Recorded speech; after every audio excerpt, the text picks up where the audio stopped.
Here's part 3 of our conversation with Andy Kim. I'm John Beaudin from Rock History Canada.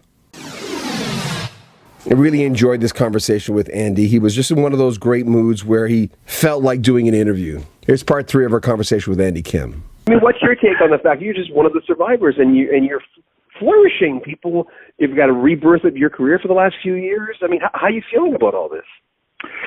Well, if I can quote Bob Zimmerman, he who isn't busy being born is busy dying.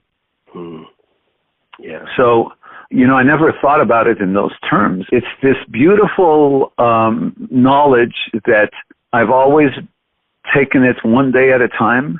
I live in the moment, and I never, ever think of taking anything for granted. So I put all my energies into the day, and then, if I can sleep without a broken heart, then I'm good. Jeff Barry, you wrote quite a few songs with him. Tell me about that relationship. I went to New York City from Montreal, not knowing anybody, but wanting to meet Jeff Barry. My brothers, I have 2 older brothers who there was 16 years apart between the first 2 and the second 2. And they had gold in their room because they had a 45 player and they could, they had magazines and music. They were so into music. And it's where I heard all those early songs. His name was on a lot of stuff. And I always thought, I'm basically a dreamer.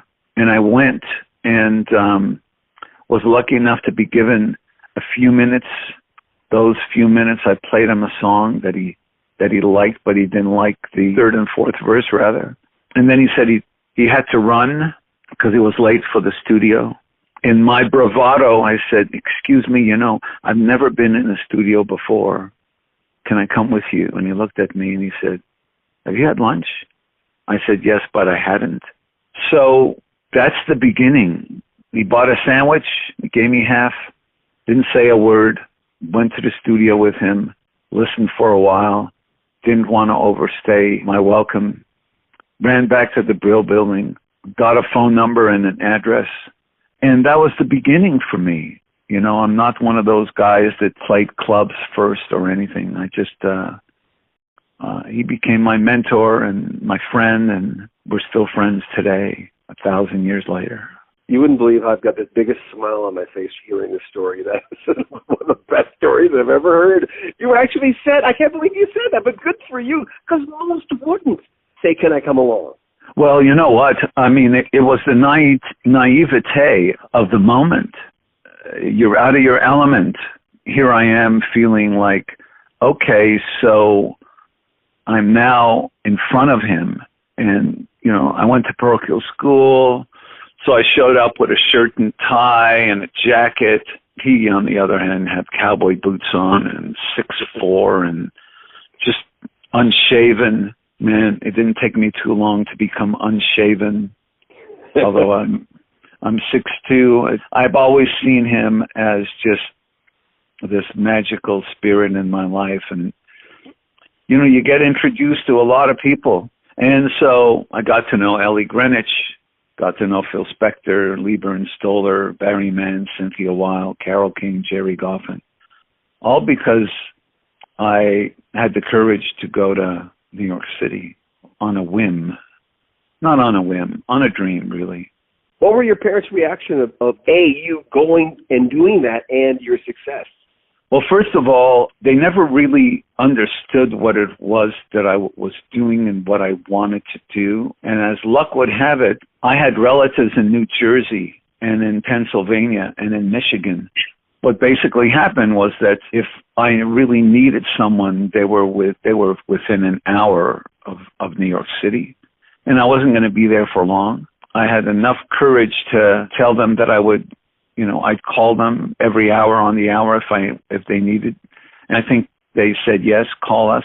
The most embarrassing thing is I would go to a phone booth, and one time I got the same operator a few times, and she says, "So you're calling your mom, huh?"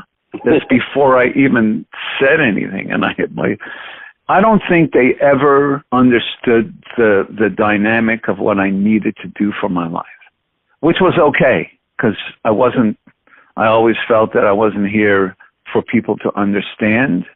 I was just here to try and do the best I can. Because here's what I believe, and I've always believed it deep down inside. When you take your last breath, God is going to ask you, so what did you do with your life?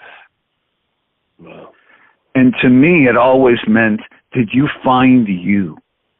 Not did you find your parents, did you find you and your brother, did you find you and your parents, did you find you and, no, did you find you?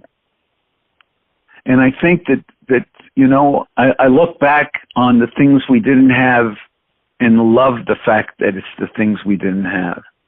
Because I have all the things that we didn't have, but I still treasure those moments where I was shared a room with my kid brother and with all the stuff that we went through in Montreal.